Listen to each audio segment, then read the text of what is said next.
Evangelista. Marian Rivera na ayos na ang matagal ng alitan.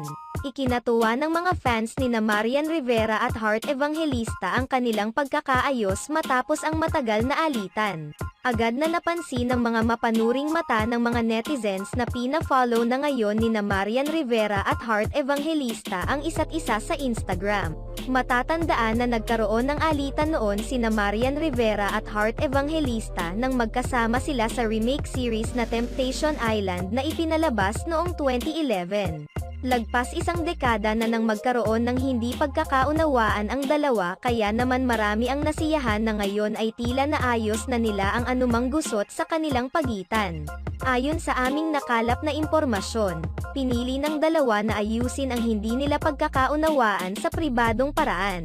Nag-ugat umano ang alitan ng dalawa sa isang insidente sa airport na sangkot ang ina ni Heart. Nais sana